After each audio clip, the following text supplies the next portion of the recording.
Hello nursing future officers. आज के इस वीडियो में हम कुछ की पॉइंट्स पढ़ेंगे जो बहुत ही इम्पोर्टेंट होते हैं एग्ज़ाम से रिलेटेड, जो पिछली बार या कई बार एग्ज़ाम में बार बार आते हैं।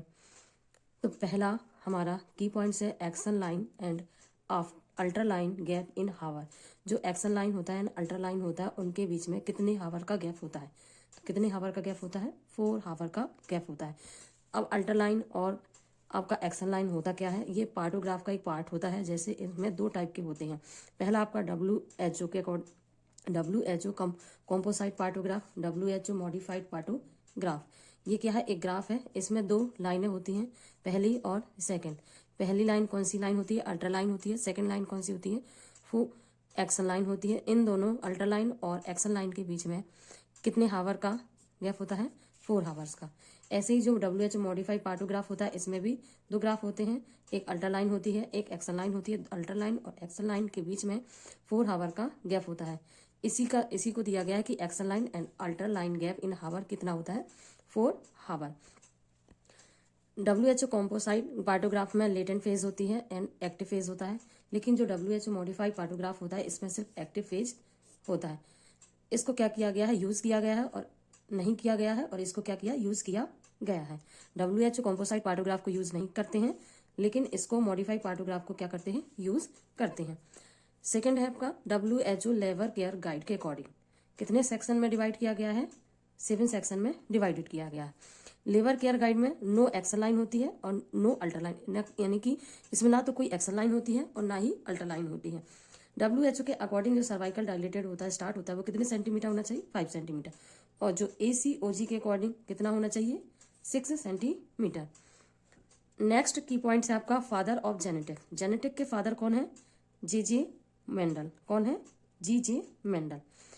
अगला की पॉइंट है आपका purpose of cuff in endotracheal tube is to. Endotracheal के अंदर जो कफ होता है, एंडोट्रेकियल ट्यूब का जो कफ होता है, उसका क्या पर्पज होता है, यानी कि क्या उद्देश्य होता है जिससे हम एंडोट्रेकियल ट्यूब डालते हैं? तो क्या काम होता है इसका? क्या पर्पज होता है? प्रिवेंट करता है किसको? डिसलोकेशन को, यानी कि जो एंडोट्रेकियल ट्यूब है वो किसी भी प्रकार से क्या हो? डिसलोकेशन ना हो। तो डिसलोकेशन को क्या करता है? प्रिवेंट करता है। नेक्स्ट हमारा की पॉइंट है कि father of antiseptic surgery. Antiseptic surgery के फादर कौन है? Lord Leicester. लॉर्ड लिस्टर कौन है? साइंटिस्ट है, जिन्होंने किसके फादर थे? एंटीसेप्टिक सर्जरी के। इन्होंने क्या किया था? जो कार्बोलिक एसिड है उसका प्रयोग किया था। नेक्स्ट पॉइंट है अपना फादर ऑफ माइक्रोबायोलॉजी। माइक्रोबायोलॉजी के फादर कौन है? Louis Pasteur. Endotracheal tube is put in the. जो एंडोट्रेकियल ट्यूब होती है वो कहाँ पे अपन पुट करते हैं? ट्रेकिया के अंदर। अब ट्रेकिया के अंदर अपन जो एंडोट्रेकियल ट्यूब पुट करते हैं वो क्यों करते हैं? इसका क्या रीजन होता है?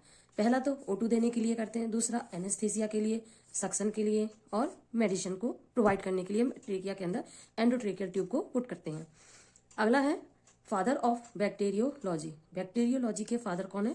Robert Koch. Koch bacillus also known as. Koch bacillus को हम और किस नाम से जानते हैं? किस नाम से जानते हैं? माइकोबैक्टीरियम ट्यूबरक्लोसिस के नाम से जानते हैं। नेक्स्ट है आपका endotracheal intubation is used in anaesthesia. जो एंडोट्रेकियल इंट्यूबेशन होता है कौन से एनेस्थीसिया में ज्यादातर यूज किया जाता है? कौन से एनेस्थीसिया में? जनरल एनेस्थीसिया में। अगला है performing endotracheal suction in adult time कितना होता है? 5 से 10 सेकेंड। 2 टाइम सक्शनिंग इन पेशेंट गैप, यानी कि अब किसी भी पेशेंट को सक्शन प्रोवाइड करवाना है, 2 बार सक्शन प्रोवाइड करवाना है, तो दोनों 2 बार सक्शन प्रोवाइड करने के बीच में कितना गैप होना चाहिए? कितना गैप होना चाहिए? 30 सेकंड का गैप होना चाहिए। ये कुछ हमने मिक्स की पॉइंट्स देखे थे जो एग्जाम में बहुत ही ज्यादा इंपॉर्टेंट है, जो रिसेंट में एग्जाम होने वाले हैं, जैसे KGMU, RML, आपका ग्रुप 5, CHO, RRB, इन सभी में बहुत ही इंपॉर्टेंट हैं। आपको ये वीडियो अच्छी लगी तो प्लीज़ सब्सक्राइब करें, लाइक करें एंड शेयर करें। ऐसे ही रोज़ वीडियो के लिए आप हमारे चैनल को सब्सक्राइब करिए। Thank you.